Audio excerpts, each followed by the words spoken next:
Qu'est-ce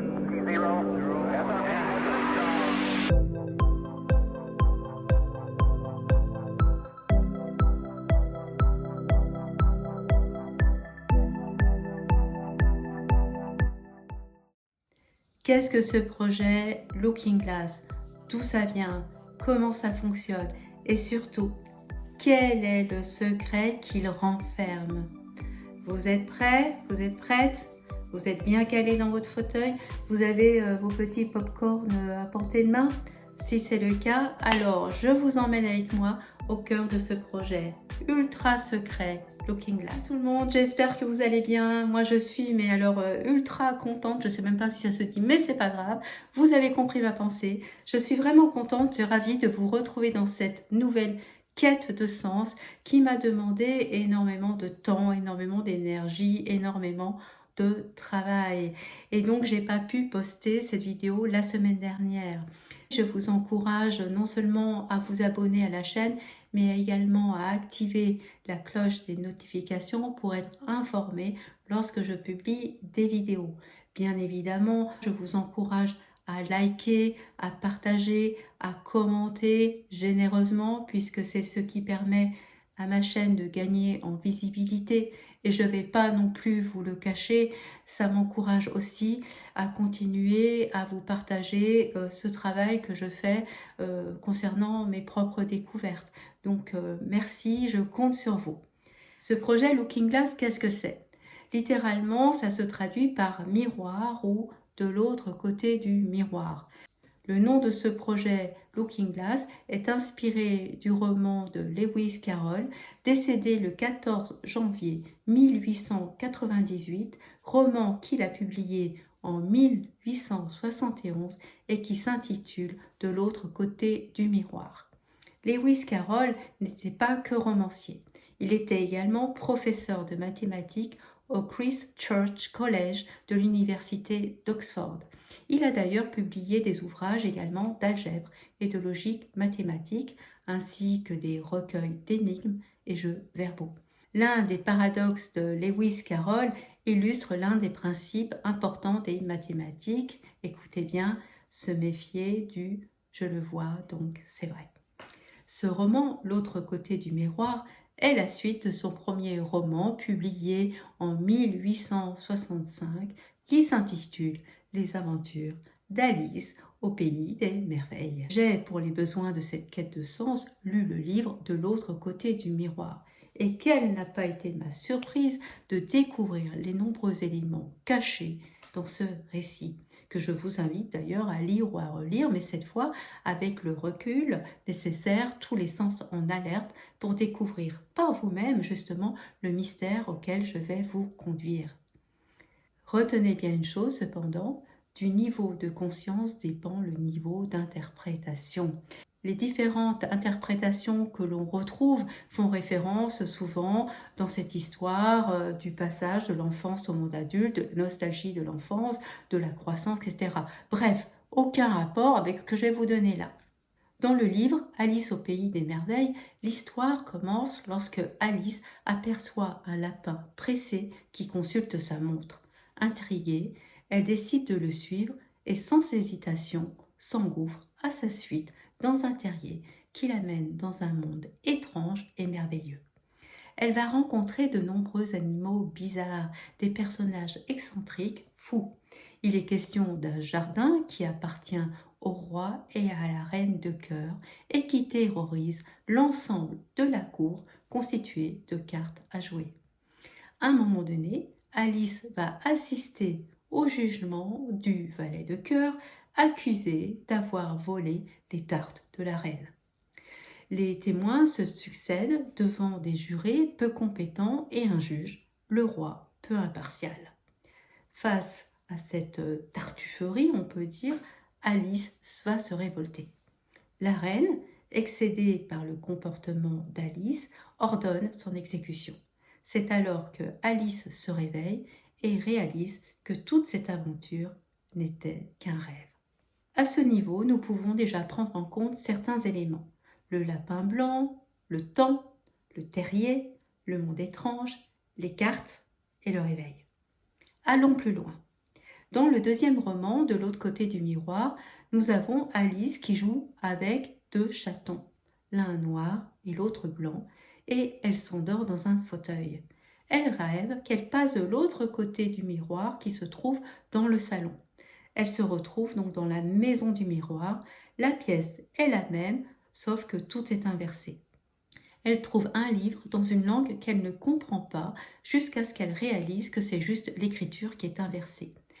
Elle constate également que les pièces de l'échiquier ont pris vie. Après avoir exploré l'intérieur de la maison du miroir, elle explore l'extérieur. Elle va rencontrer la Reine Rouge qui va la conduire au sommet d'une colline en spirale, de laquelle elle peut voir que la campagne est quadrillée à l'image d'un échiquier géant. La Reine Rouge révèle à Alice qu'elle est un pion et qu'il faut aller de case en case, traverser des ruisseaux, parvenir à la 7e case pour être ensuite couronnée reine.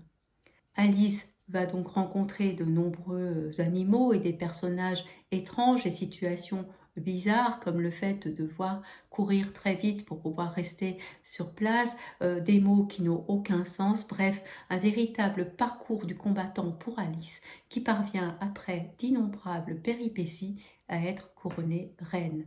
Et une fête est organisée en son honneur.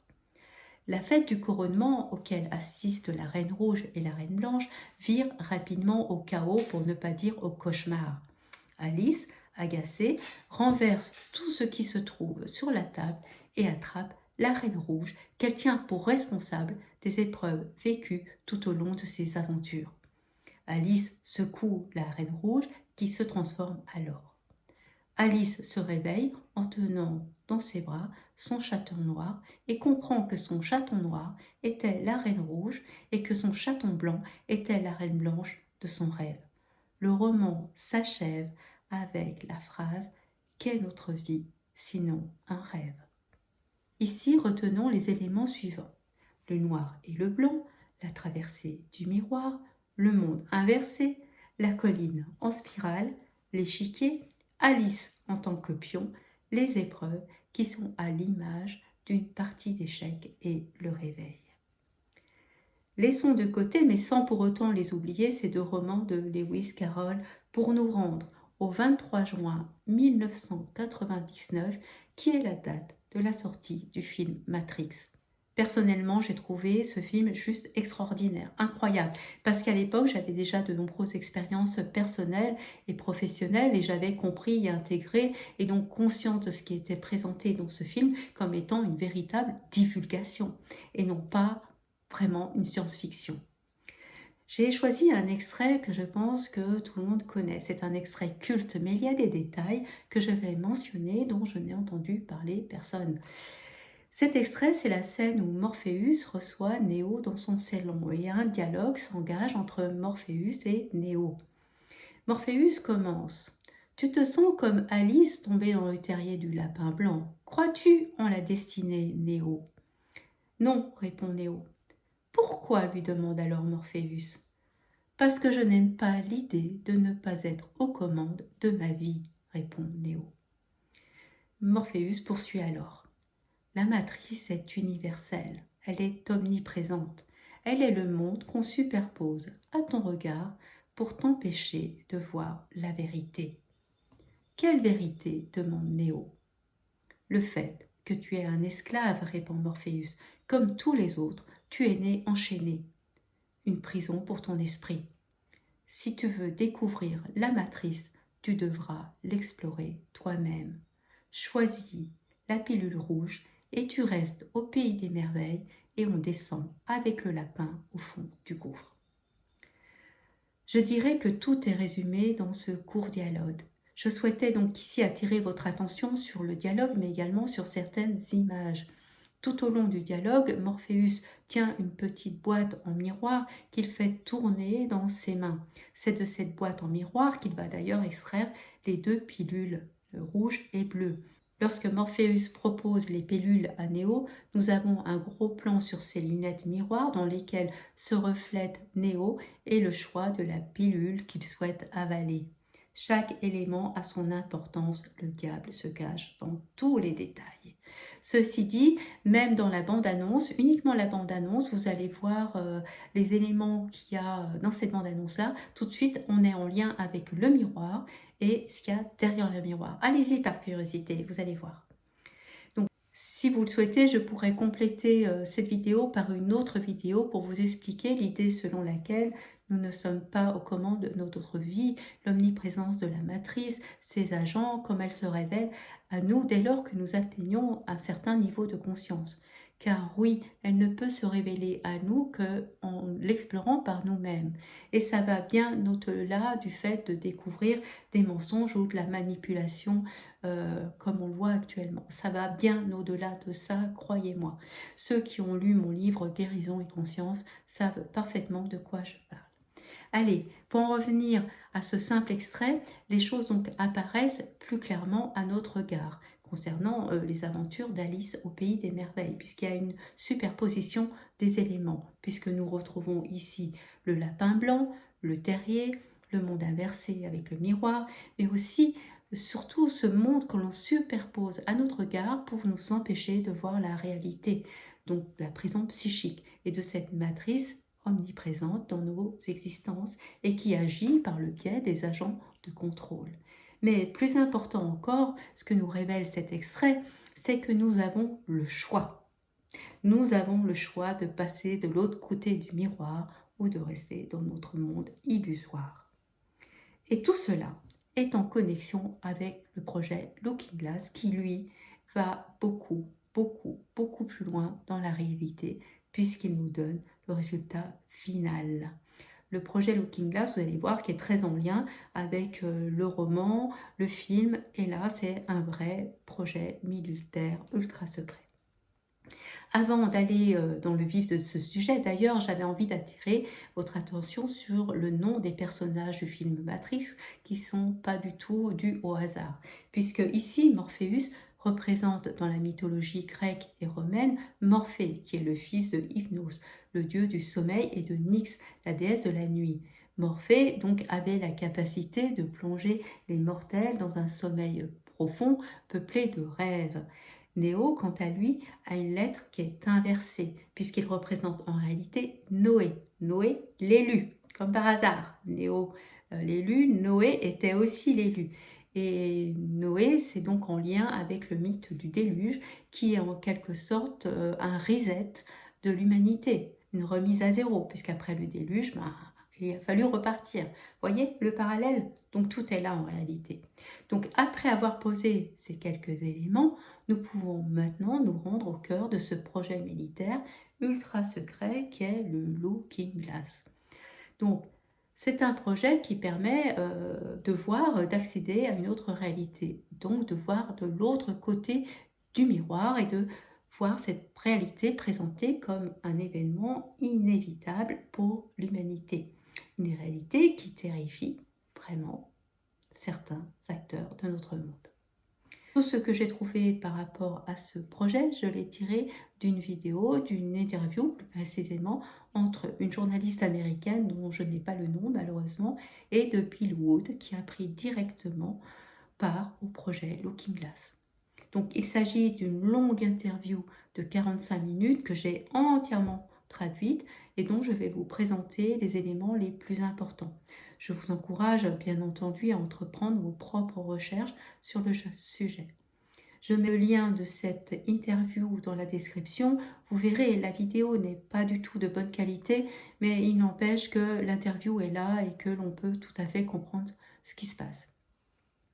Les premières minutes de l'interview ouvrent sur le questionnement concernant la zone 51, les portes stellaires, la Dulce Base, le projet Camelot, et on sent d'emblée que Bill Woods cherche ces mots, ou du moins qu'il les contrôle ou qu'il essaye de les contrôler pour en dire suffisamment, mais pas trop.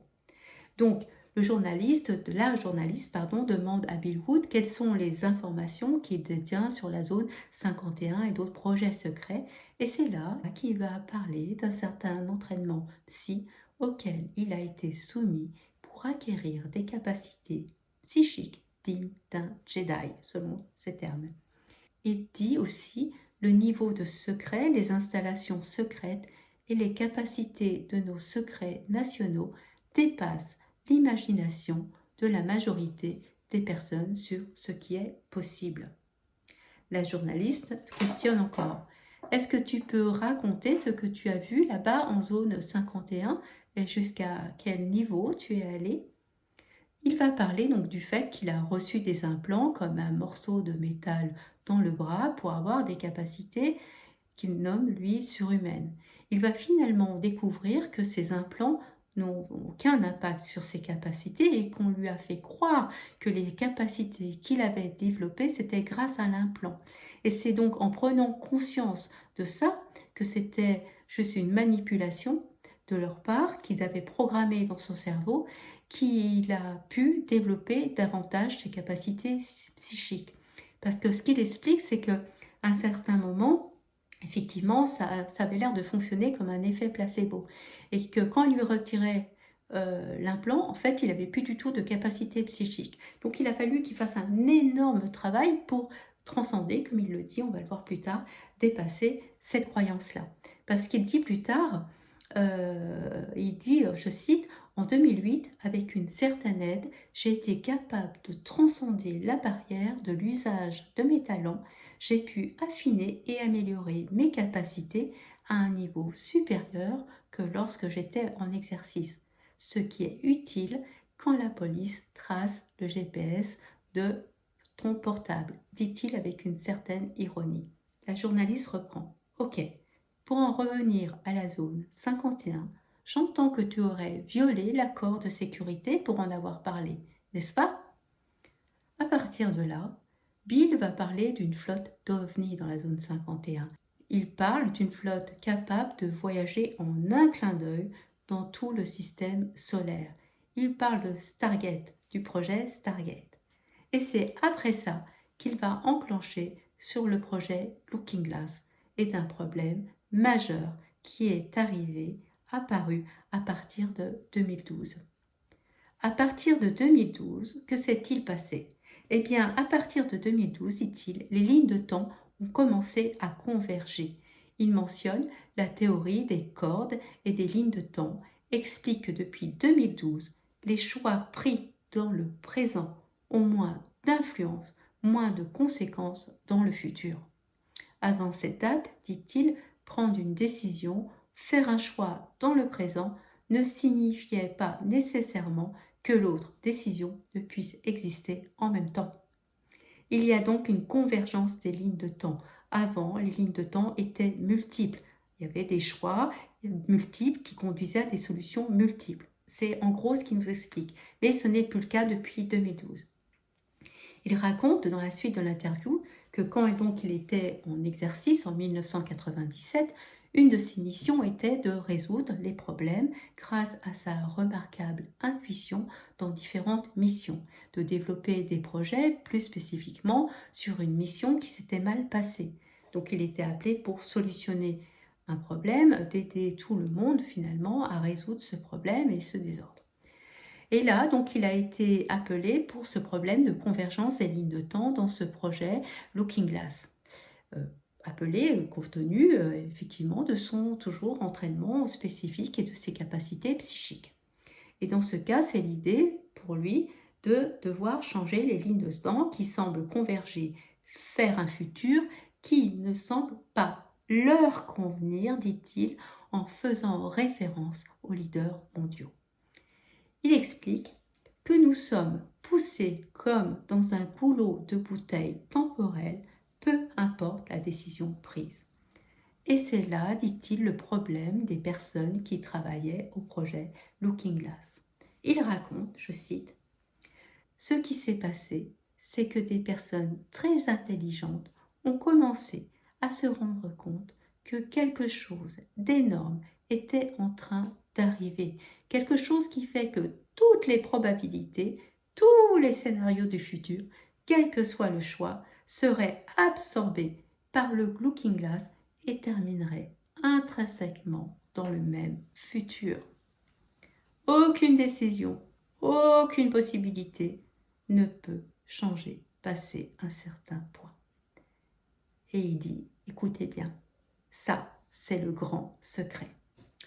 La journaliste questionne à nouveau. Ok, ce point est proche de 2012 ? Il répond, ça coïncide très bien avec le 21 décembre 2012.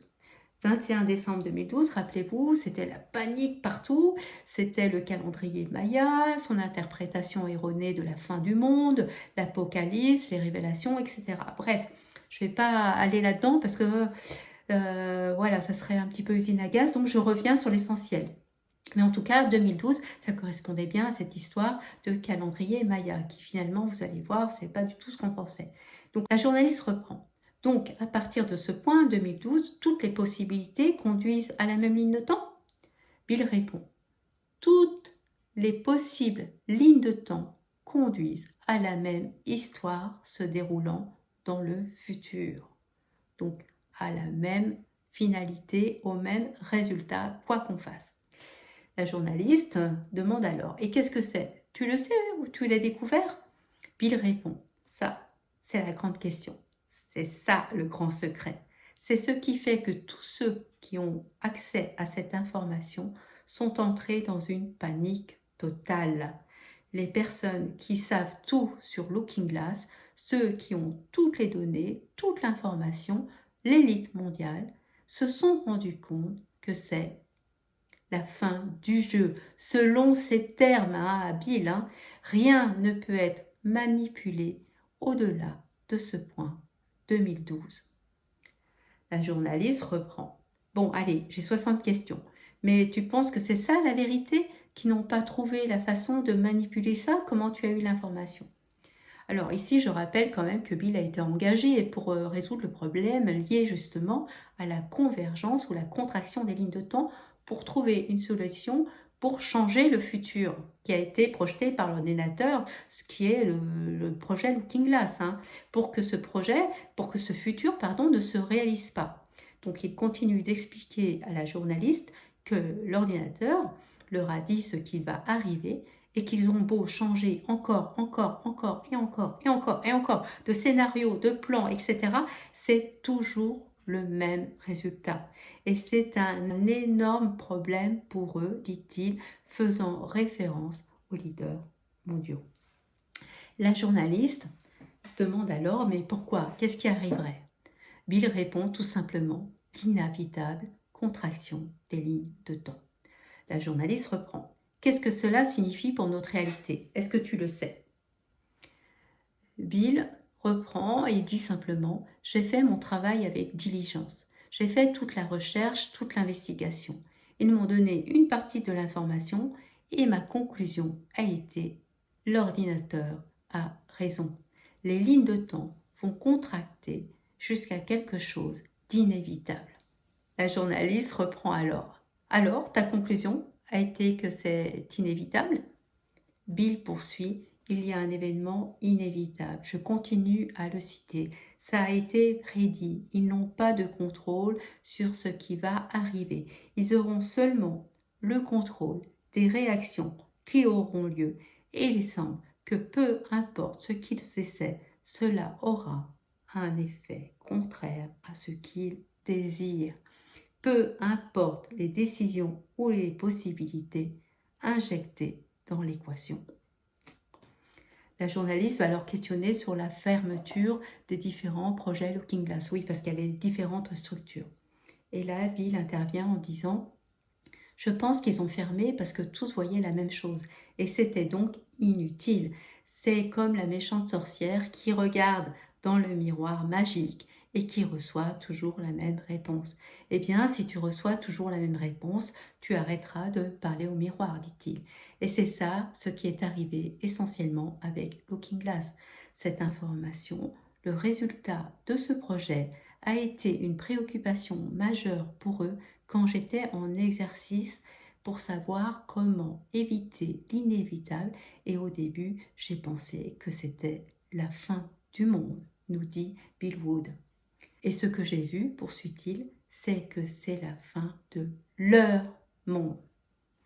Vient ensuite, attendez, parce que là on n'est pas au bout de nos surprises, vient ensuite un échange sur les différences entre Looking Glass et le cube jaune. Il continue. En gros, ce que nous vivons actuellement, dit-il, ce sont deux maîtres d'échecs qui s'affrontent, dont un regarde l'échiquier et voit qu'en 7 coups, ce sera échec et mat. Il regarde son adversaire et il sait que son adversaire le sait également. Ainsi, il n'y a pas d'échappatoire à partir de là. À ce niveau, le perdant ne peut que prolonger le jeu. Les deux joueurs savent que le jeu est terminé. C'est juste une question de temps. Nous devons comprendre que le jeu est déjà terminé. En référence aux règles du jeu, les méchants ont déjà perdu et les bons ont déjà gagné. Ça, c'est Bill Wood qui le dit, mais attendez, parce qu'il y a encore autre chose. Parce qu'il rajoute: la seule façon pour que l'échec et mat ne puisse se produire, c'est que le joueur qui va gagner fasse une erreur. Mais nous sommes arrivés à la conclusion que l'erreur est impossible parce qu'il n'y a plus que 2 lignes de temps, 2 scénarios possibles. Le premier scénario, dit-il, est que la majorité des personnes évoluent en termes de conscience. Le deuxième scénario est qu'une catastrophe globale massive qui nous emmènera pour la majorité sous terre et laisse à la surface quelques individus. Alors ici, je me permets d'intervenir parce que il parle pour moi clairement des bases souterraines. Donc il n'est pas question ici de l'intraterre, mais bien des bases souterraines militaires qui sont certainement préparées pour recevoir les élites, pour se réfugier, ou même les militaires, pour se réfugier en cas de catastrophe majeure. Les individus à la surface, c'est nous, les pauvres humains, faut pas se leurrer. Mais lorsque l'on écoute bien l'interview de Bill Wood, l'on retrouve donc les références au miroir, le monde inversé, le temps, le réveil, l'échiquier, les cases noires et blanches de l'échiquier représentant l'ombre et la lumière, donc ce combat. On retrouve également le monde qu'on superpose à notre regard pour nous empêcher de voir la vérité, la prison psychique. Mais plus important encore, le fait de pouvoir passer de l'autre côté du miroir en empruntant la colline en spirale d'Alice, de laquelle on peut voir l'échiquier en totalité. Cette colline en spirale, je pense que vous l'avez compris, elle fait référence à notre élévation de conscience pour passer de l'autre côté du miroir. Mais pas fini, vous allez voir. À la lumière donc de ce développement, l'on peut voir factuellement qu'effectivement leur monde est en train de s'écrouler. Cela a notamment pu être constaté lors du forum de Davos qui s'est tenu au mois de janvier dernier, dans lequel Klaus Schwab a clairement dit: nous devons changer nos plans. Ce sont là ses propos, car l'ascension de Trump en tant que président des États-Unis a conduit à une redistribution des cartes. À l'image d'Alice qui au départ était un simple pion, Trump est parvenu à passer toutes les épreuves pour le conduire aujourd'hui à être le roi de l'échiquier mondial. Donc nous constatons la mise en déroute de tous les leaders mondiaux depuis l'arrivée de Trump. Ce qui est d'ailleurs intéressant de savoir concernant Trump est qu'il est un excellent joueur d'échecs. Il a d'ailleurs initié son fils Barron Trump, dont on dit qu'il est également un grand joueur d'échecs. Pour information, ma dernière vidéo, c'était justement sur l'énigme Barron Trump. Je vous invite à aller la regarder, je pense qu'elle pourrait vous plaire. Donc, lorsque l'on met en parallèle les différentes tactiques d'un jeu d'échecs, le fait qu'il faut avoir au moins 7 coups d'avance sur l'adversaire, on comprend mieux le fonctionnement de Donald Trump, ses fréquents volte-face dans les discours ou dans ses actions qui sont souvent surprenantes ou déboussolantes. Cependant, attention à un élément majeur. Donc je me permets d'intervenir parce que j'en vois arriver certains ici. Le fait que Trump soit au pouvoir ne change pas la donne quant au résultat final. Il fait partie de l'élite mondiale. Gardez ça dans la tête, d'accord? Une chose que vous devez comprendre et savoir, c'est que nous avons tous fait le choix au moment de notre plan d'incarnation terrestre de notre camp. Nous avons choisi notre camp à ce moment-là, au moment de notre incarnation terrestre, et chacun devra en accepter les conséquences. Voilà. Donc, vous voyez, il y en avait des choses à dire. J'espère que cette vidéo vous a plu. Dites-le moi en commentaire. Encore une fois, s'il vous plaît, partagez, likez, commentez. Ça m'encouragera vraiment à faire la suite de cette vidéo que je pense poster dans 15 jours. Voilà, je vais prendre un petit peu le large. Je vais aller recharger mes batteries parce que j'en ai un petit peu besoin. Je vais aller retrouver ma famille, mes enfants, mes petits-enfants. Et puis surtout, ben, d'ici là, prenez bien soin de vous. Je vous embrasse.